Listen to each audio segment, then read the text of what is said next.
10번에 나와 있는 오류를 읽어보겠습니다. 하나님으로서는 그리스도께서 죽으심으로 얻으신 은택들을 모든 사람에게 똑같이 주시길 원한다. 제가 이걸 같이 읽자라고 말을 하려다가 멈췄는데 이 틀린 부분이거든요. 이 틀린 부분을 합독해서 읽는다는 게 좀 마음에 걸려서 제가 그래서 그 말을 안 했던 거예요. 그래서 애매했죠. 같이 읽자는 거야, 아니면 뭐 혼자 읽으신다는 건가, 아마 들으시고 좀 다소 불분명했을 겁니다. 다시 보면 제가 하나님으로서는 그리스도께서 죽으심으로 얻으신 은택들을 모든 사람에게 똑같이 주기를 원하신다. 이제 원하신다에 이제 굉장히 핵심적인 의미가 있죠. 의도가 있다는 거죠. 하나님의 의도는 예수님께서 죽으심으로 얻으신 은택들, 생명의 은택이에요. 그것들을 모든 사람에게 차별 없이 똑같이 주기를 원래 의도하셨다. 그게 하나님의 그 뜻이다. 그렇게 되면 하나님이 그렇게 뜻을 정하셨으면, 자, 하나님의 뜻은 반드시 이루어져야 되죠. 그러니까 이제 주께서 정하신 의도, 원하신 그 뜻대로 이루어져야 합니다. 그렇다면 모든 사람이 구원을 받아야 되죠.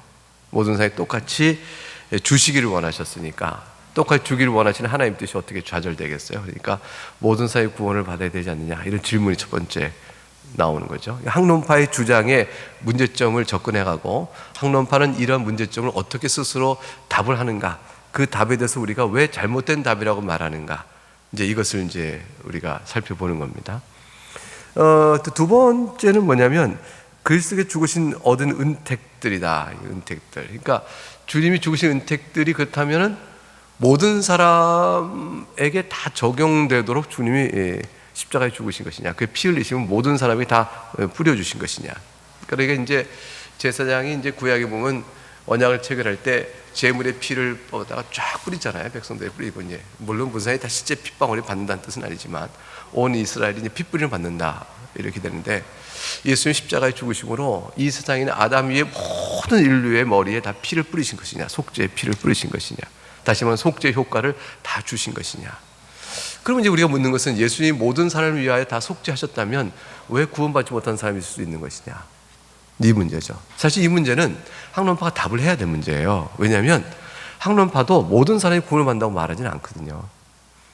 그러니까 자, 하나님 모든 사람을 구원하기로 원하시고, 즉 의도하셨고, 그 다음에 예수님의 속죄는 모든 사람을 위하여 피를 다 흘리셨으면, 그럼 모든 사람이 왜 구원받지 못하지? 모든 사람이 구원 못 받는 건 당신도 인정하잖아. 학론파가 답을 해야 되는 거죠. 그래서 학론파가 뭐라고 답을 하냐면 이렇게 답을 하는 겁니다. 하지만 어떤 사람들은 죄상과 영생을 받는 반면에 어떤 사람은 받지 못한다. 이걸 아는 거예요. 학론파도 똑같이 주장하는 거죠. 모두가 죄상과 영생을 받는 건 아니다. 그럼 그 이유가 뭐냐? 이제 그걸 설명해야 될 거 아니냐. 이제 개혁파는 뭐라고 설명했어요? 하나님의 예정적 선택에 있다 본 것이죠. 그렇기 때문에 그리스도의 속죄의 피 흘림은 모든 사람을 구원하기에 충분하지만, 그러나 실제 그 피 흘림의 효력이 적용되는 사람들은 하나님 선택된 자에게 되어지는 것이고, 따라서 그리스도께서는 자기 양을 위하여 내가 죽으러 왔다 하는 말씀을 하신 것을 비춰볼 때, 실제적인 그리스도의 죽으심은 선택자를 위한 것이다. 그리스도 안에 있는 자들을 위하여 죽으신 것이다, 이런 얘기죠. 그런데 온 세상을 위하여 죽으시다는 표현은 뭐냐면, 온 세상에 흩어져 있는 하나님의 백성들, 그리고 그리스도의 보혈을 누구라도 듣고 믿는 자는 누구나 구원받는다는 그리스도의 보혈의 효력이 적용되기 위하여 알려지는 복음의 전도 또는 제안의 방식은 누구에게나 듣고 나오도록 하신 거였기 때문에, 그렇기 때문에 예수님께서 세상을 위하여 죽으셨다, 이렇게 표현을 해야 되는 거죠. 그렇게 되어야 우리들도 그 듣고, 하나님이 예정적 선택을 미리 알지 않거든요. 그러니까 듣고, 그럼 나 같은 죄인도 용서받습니까? 믿으면 구원받습니다라고 말해주는 거죠. 그래서 그것은 옆에 있는 사람도 자네도 믿게, 당신도 믿어야겠어. 믿으면 구원하신다고 그랬잖아. 그러니까 이제 이렇게 돼서 나오는데, 안 믿는 사람, 믿는 사람이 나뉘어지는 겁니다. 이 보편적인 구원의 제의, 어떤 오퍼죠. 프리 오퍼예요. 값없이 모든 사람이 주시는 복음적 구원의 제안은 모든 얘기가 다 들려줘야 되는 거죠. 다 들려줘야 되는 거예요.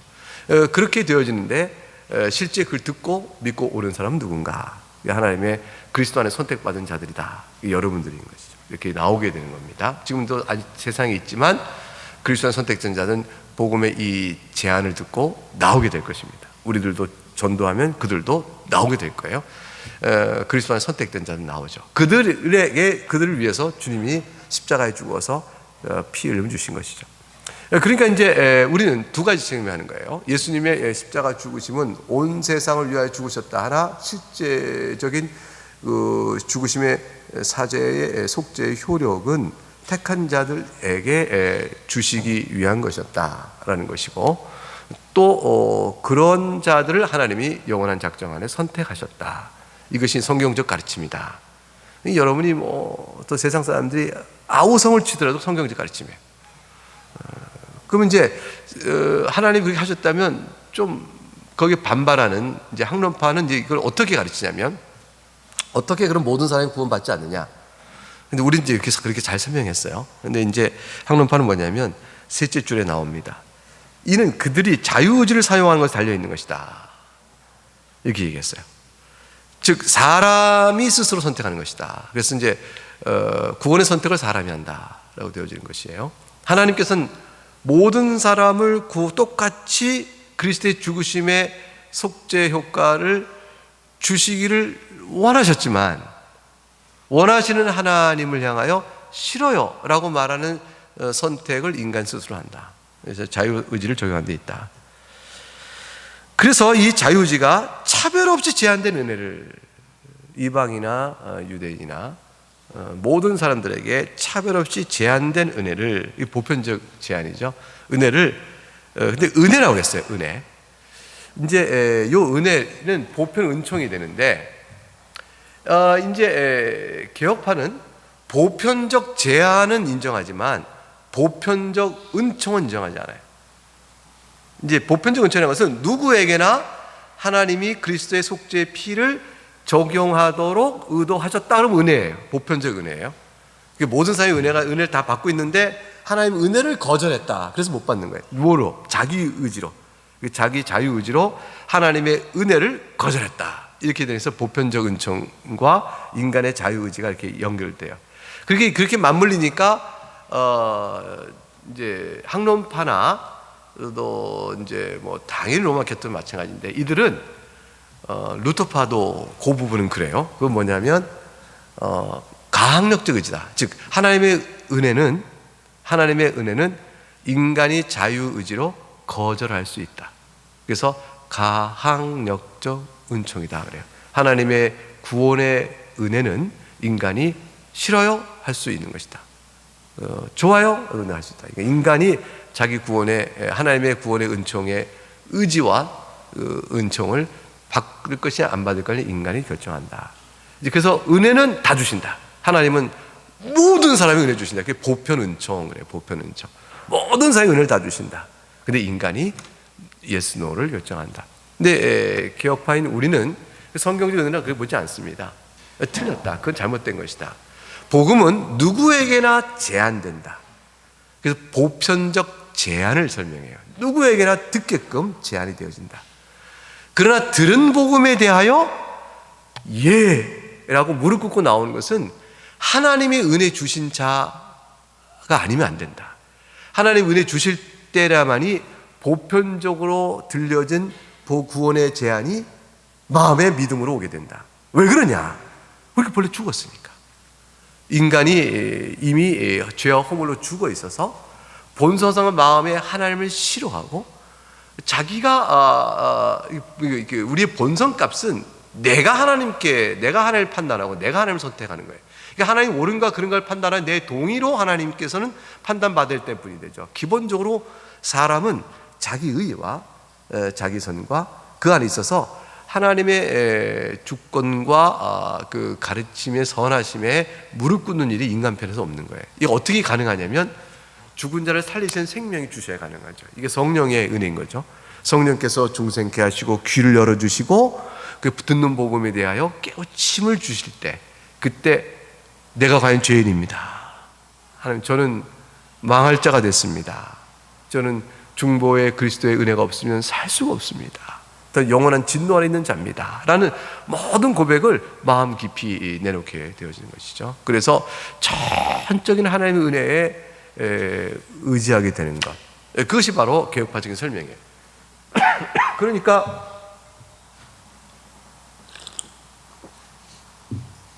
보편적인 은혜를 다 주셨는데, 구원의 은총을 주셨는데 인간의 자유의지로 선택되어 있어서 인간의 영원한 운명이 갈리는 것이다. 이게 이제 소위 학론파에 가면 한 번의 선택이 영원한 운명을 가른다, 뭐 이렇게 되겠죠. 그런데 개혁파는 그렇게 보내지 않는 거죠.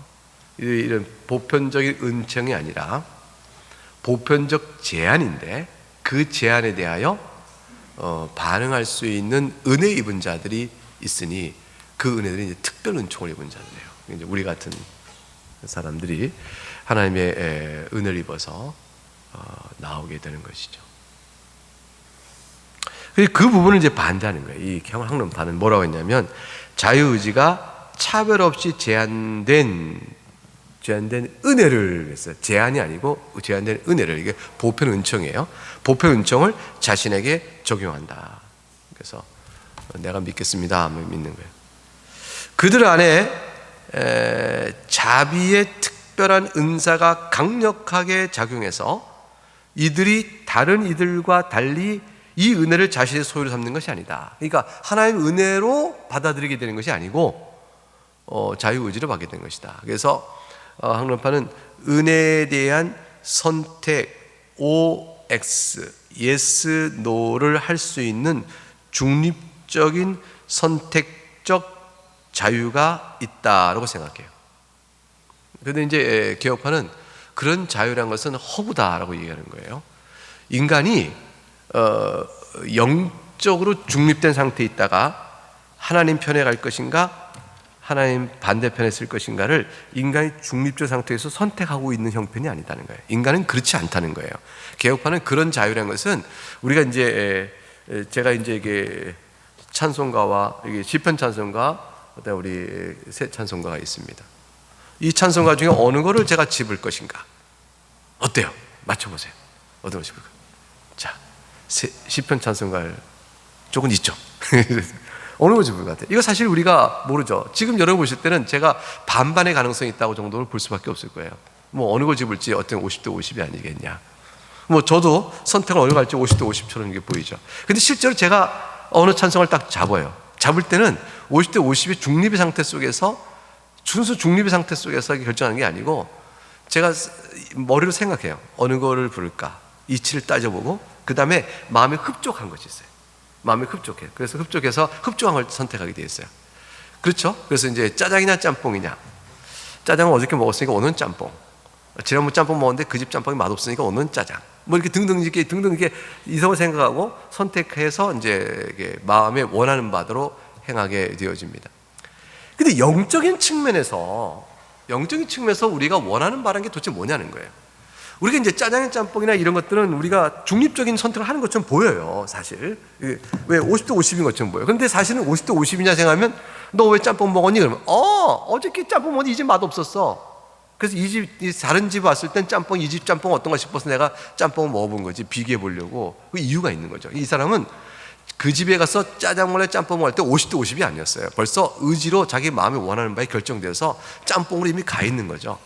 그러니까 사실은 사람이 선택할 때 50대 50이라는 엄격한 중립적 개념이라는 건 사실 별로 없어요, 사실. 이건 철학적 개념이고 허구적 개념이에요. 실존적 개념이 아니에요.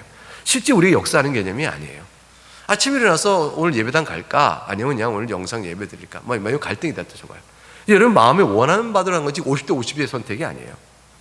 사실 우리가 50대 50 선택이라는 건 사실은 이게 논리상에서 꾸며낼 수 있는 이제 철학적 개념 안에서 있는 거지만 실존적 개념이 아닙니다. 성경적 의미에서 실존적 개념의 인간에게 주어진 자율의 선택이라는 것은 무엇이냐 그러면, 하나님 편에서 하나님과의 관계성에서 우리를 생각해 보자고요.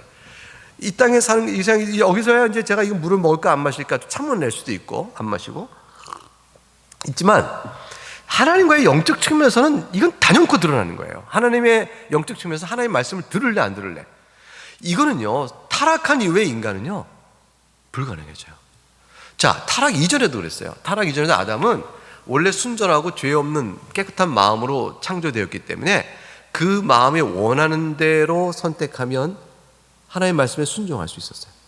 근데 그 원하는 깨끗한 마음으로 지어진 그 상태대로 순종할 수 없게끔 마귀가 다가와서 그 마음의 생각을 자꾸 복잡하게 만든 거예요. 그리고 더럽힌 거예요. 하나님을 의식하게 만드는 거죠. 하나님을 의심하게 만들고 하나님의 선하심을 만들고 먹으면 좋은데 하나님 못 먹겠어? 이런 등등. 그래서 죽지 않는다고? 등등의 생각을 주면서 마음이 이제 더러워지기 시작한 거죠. 원래 만드는 창조의 선한 상태 속에서 마귀의 간계가 시험이 마음을 더럽히게 되어지자 더럽혀진 마음이 원하는 대로 따먹어버린 거죠. 그래서 보기에 좋았더라. 탐스러웠어요. 먹음직스러웠던 거죠. 이게 다 뭐냐면 마음의 변화를 설명하는 거예요. 마음이 변하니까 똑같은 선악과 나무가 특별하게 보암직, 먹음직, 탐스럽게 보이는 거죠. 이렇게 되어서 마음의 변화대로 따먹은 거죠. 그러니까 마음에 따먹었을 때 50대 50이 아니에요. 이미 따먹고 싶은 마음의 성정대로 원하여 행한 거죠. 이게 인간의 행동의 결정 요소예요. 그래서 그렇기 때문에 타락한 이후에 원죄로 말미암아 부패해진 우리들 마음에는요 하나님의 영적 진리 앞에 항상 아니오가 답인 거예요. 아니오. 그래서 영적으로 죽었다. 죄와 허물 가운데 죽어 있는 것이다. 이렇게 성경은 가르치고 있는 거죠. 살아있는 것 같으나 잘 죽은 것이다. 그러니까 영적으로 죽어. 하나님의 영적 선을 선택할 자가 없어요. 그게 마음의 육신의 정욕에 따라 사는 자요. 마귀의 공중에서 잡은 자 마귀의 지배하러 사는 자요. 이렇게 되는 거죠. 그 가운데 하나님이 일반 은총으로 도덕적 시민적 양심을 살려두신 거예요. 약하지만. 그래서 우리가 예수 그리스도 안 믿어도 일반 사람들 속에서 뭐가 옳은지 분별하는 도덕과 윤리와 양심이 좀 살아있고 법이란 것도 있는 질서가 있는 게 된 거죠. 이것마저 없으면 부패한 대로 다 죽으니까. 근데 이제 이 법적 질서마저도 이 양심의 질서마저도 우리가 행할 능력이 얼마나 없는지 몰라요. 왜냐하면 옳은 건 알지만 행하는 자는 없는 거거든요.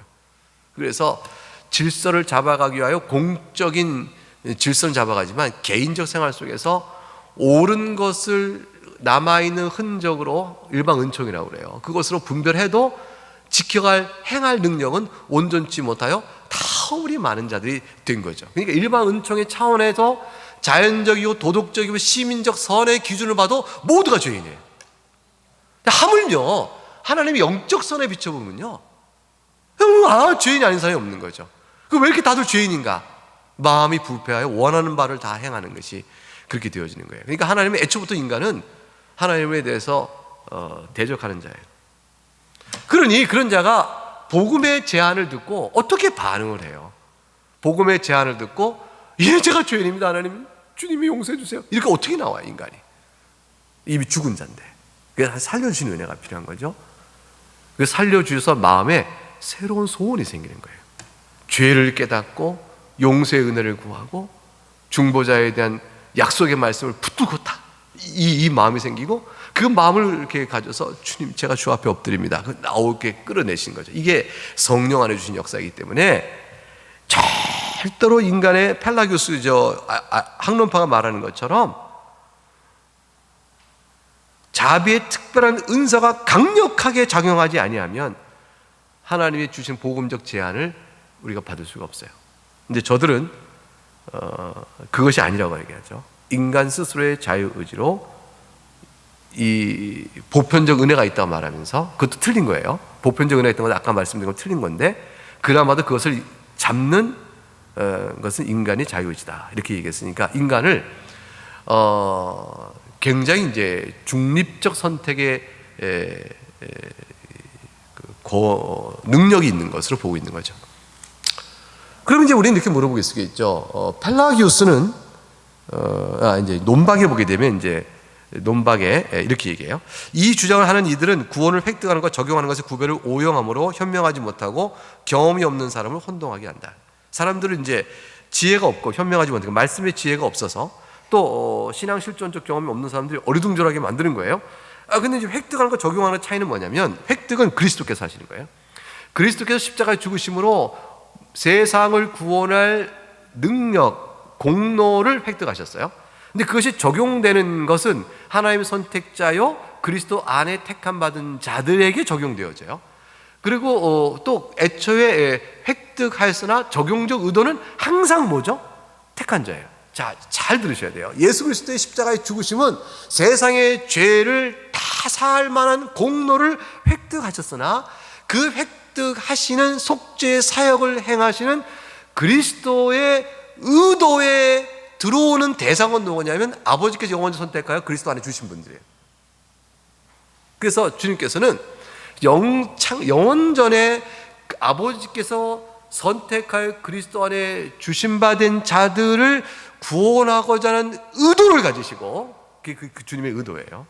의도를 가지시고 온 세상의 죄를 다 갚을 구원의 공로를 속죄 사역을 통하여 그의 의와 속죄 사역을 통해서 이루신 거예요. 그렇기 때문에 공로를 세우시는 획득과 그것을 실제 적용하는 것에 대한 구별을 저는 혼동한 거죠. 그리하여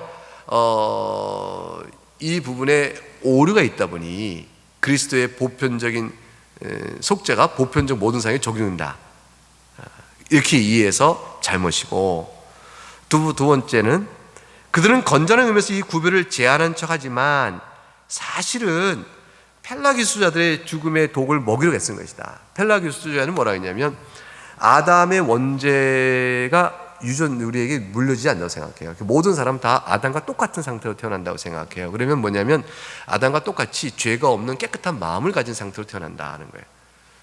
이제 여러분은 어떠세요? 여러분이 처음 태어나셨을 때 마음이 깨끗한 상태로 탁 태어나서 그러셨어요? 잘 기억을 더듬어보세요. 몇 살까지 기억이 소급해가요? 제가 볼 때는요, 몇 살 때 제일 처음 죄를 졌나 생각해보면요, 그때까지가 아마 기억의 첫 마디일 거예요. 사람이 내가 착한 일을 해서 크게 하나님께 칭찬받을 만한 일을 했다라는 기억이 생생히 남아서 그때까지 기억 추적하는 것은 없고, 제가 볼 때는 기억을 더듬어서 몇 살까지 기억나 그러면 되게 어떤 충격적인 사건이잖아요. 충격적인 사건, 양심을 때린 사건이라든가, 또는 크게 집에 어떤 불이 났다든가 이런 상황이 어릴 때 받은 충격이 있으면 그게 이제 심리적인 외상처럼 남아 있어서 기억이 거기까지 갈는지 모르겠어요. 어쨌든 우리의 기억 속에 아무리 가도 우리가 뒤집어 봐도 깨끗한 마음으로 살아와서 태어났다 이렇게 말할 수는 없어요. 우리 기억이란 건 의미가 없지만, 그래서 없어요. 성경적으로 그렇게 보지 않습니다. 다 태어나서부터 원죄 아래 있다. 자, 그 원죄 아래 있던 증거의 가장 중요한 객관적 증거는 뭐냐면 다 죽는다는 거예요. 나면서부터 죽어요. 모태에서도 죽어요, 아이가. 태중에서도 아이가 죽음을 경험할 수 있고, 나서도 죽고, 낳자마자 죽기도 해요. 그러니까 죽음이라는 것은 인간 아담의 모든 후손에게 결정적으로 지배되는 힘이에요. 그러니까 여기서 자유로운 사람이 없다는 건 뭐냐면 원죄 아래 있다는 거죠. 그러면 아담의 범죄로 인한 형벌만 있는 게 아니고, 아담의 범죄로 인하여 성경이 증거하고 있는 것처럼 4장에 카인의 이제 죄 이후에 카인의 죄를 보세요. 카인이 지금 마음에 벌써 하나님께 제사를 드리지만 제사를 자기 중심적으로 드리잖아요. 하나님의 뜻에 따라서 드린 제사가 아니라 내가 드린 제사를 당신이 받으시오, 이거죠. 카인은. 근데 내가 드린 제사를 안 받아? 그건 말이 안 되지. 그래서 이제 결국 아벨을 죽이는 데까지 하나님에 대한 저항 의식이 나타나는 거거든요. 그러니까 이 죄의 양상이 철저히 하나님은 인간에 따라 대상화되는 거예요. 내가 하는 것에서 하나님이 결정해야 될 것으로 바뀌죠. 무당이 결국 살풀이하거나 다 이게 다 뭐냐면 귀신 달래는 건데, 우상숭배 귀신은 전부 사람들이 그 신적 초자연의 능력을 우리 자신의 의지와 뜻과 힘으로 다뤄보겠다는 게 그 우상숭배의 전형이에요. 사실은 우상에 지배당하고 있지만 인간 편에서는 마귀 세력과 귀신 세력도 다뤄가지고 내게 유익을 얻어보겠다는 타협안이죠. 그 마귀는 그걸 준다고 약속하고 우리 정신을 지배하고, 인간은 그걸 어떻게 귀신을 다뤄봐서 내가 유익을 얻어볼까 싶어서 한번 이렇게 방법론으로 타협하다가 마귀에 얽매이는 거고, 그게 다 이게 죄악 아래 있는 건데, 이건 하나님을 예배하는 근본적 예배관과 신관에 있어 완전한 다른 거예요. 이게 타락의 전형적인 양상인 것이죠. 그러니까 이제 카인의 제사는 그런 형태인 거예요. 거의 내가 이게 드린 제물을 당신 받으시고 나한테 복 주시오. 안 줘요? 말이 안 되지. 하나님은 불의하지. 이렇게 되어진 형태가 되죠. 안색이 변합니다. 그리고 그 뒤로 보면 라멕이 이제 카인과 비교해야 자기가 7배나 더 큰 악을 행하고 벌이 더 크다라고 얘기할 만큼 이제 인간의 전적 부패 양상이 쫙 드러납니다. 결국 이제 창세기 6장에 가게 되면 인간이 마음에 생각하는 모든 것이 다 악했다, 이렇게 돼서 항상 모든 계획이 악했다요. 전적인 부패적 상황을 얘기하고요. 만물보다 심히 부패한 것이 인간의 마음이다 라는 말씀으로 계속 들어가죠. 그러니까 시편 51편에 다윗이 범죄한 이후에, 다윗은 하나님 마음을 그렇게 기쁘게 한 자였기 때문에 다윗은 사실은 마음이 깨끗한 자일 것이라 생각되는데, 다윗이 자기 마음의 부패성을 결국은 이제 죄를 범함으로 알잖아요.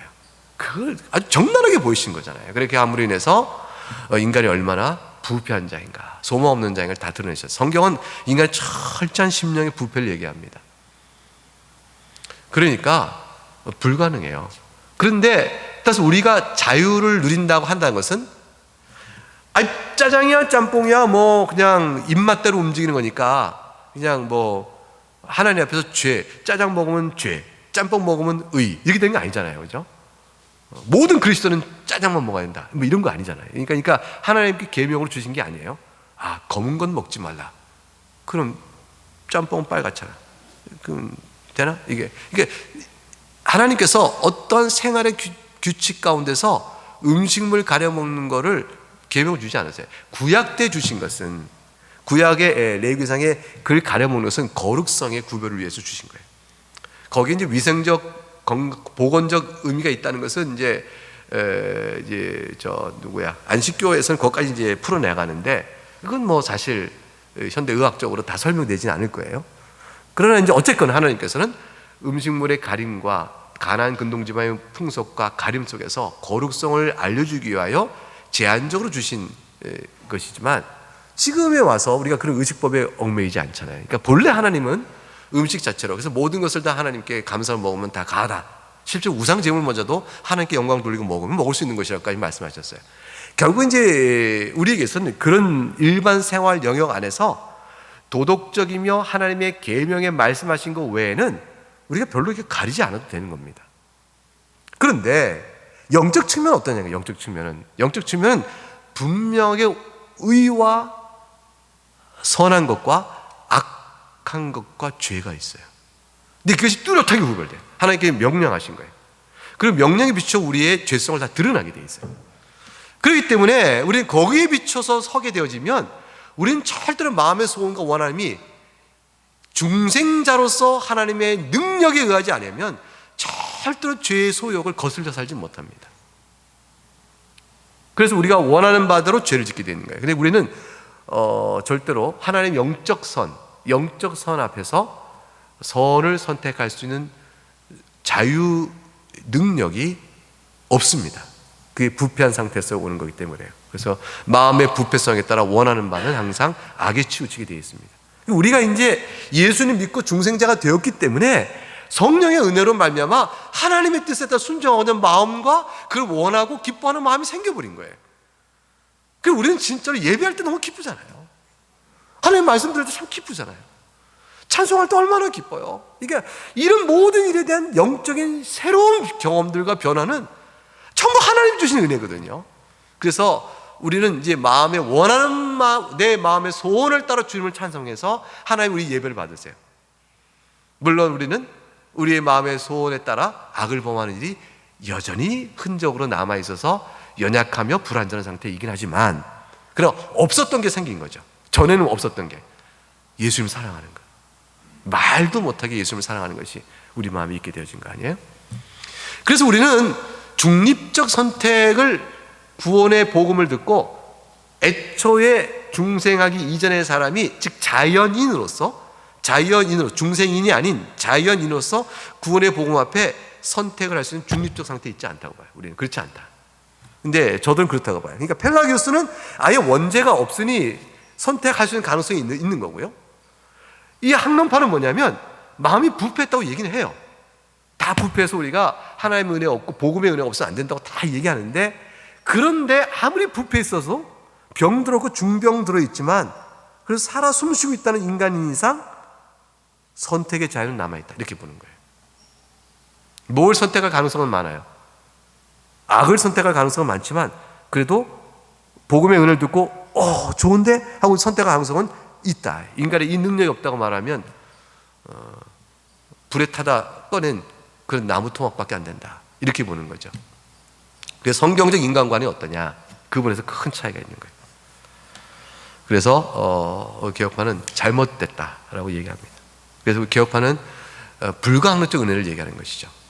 우리의 마음의 부패한 마음을 바꿔주시니 내 마음에 소원이 생겨 주 앞에 나오는 이 고백은 하나님의 전적 은혜로 끌어내시는 것이다, 이렇게 얘기합니다. 이게 불가항력적 은혜죠. 7번, 시간이 34분인데 7번 얼른 요까지 해서 짧게 설명하고 마치겠습니다.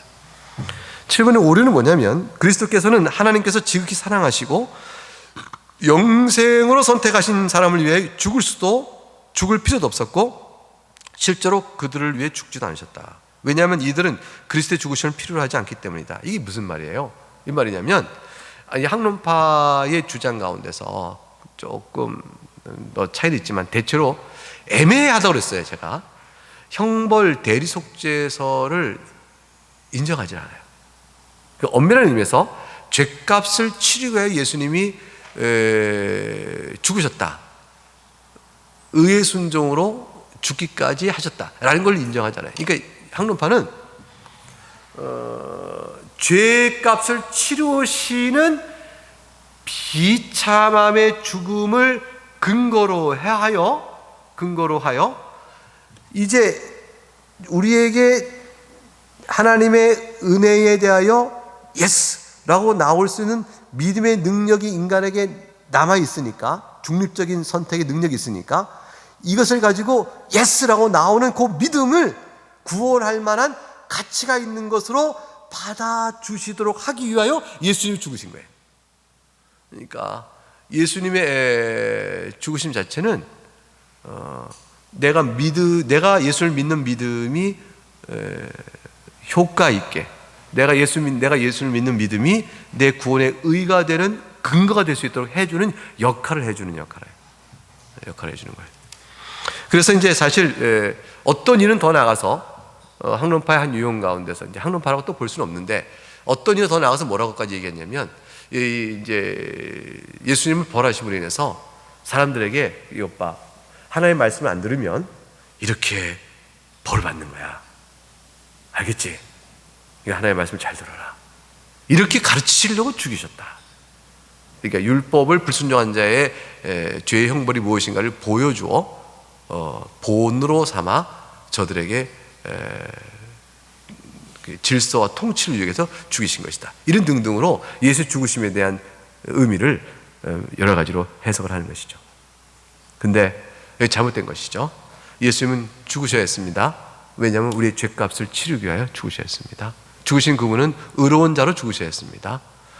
그래야 우리의 속량의 죄값을 치르는 의인, 줄 수 있는 제물이 되시기 때문이죠. 자, 그래서 논박을 읽어보겠습니다. 이건 같이 읽어봐도 돼요. 하나님의 말씀이니까. 자, 같이 읽습니다. 시작. 이는 다음과 같이 선포하는 사도를 거스른다. 나를 사랑하사 나를 위하여 자기 자신을 버리신 하나님의 아들. 또 비슷하게, 누가 능히 하나님께서 택하신 자들을 고발하리요? 의롭다 하시는 하나님이시니 누가 정죄하리요? 그들을 위해 죽으실 뿐 아니라 다시 살아나신 이는 그리스도 예수시니.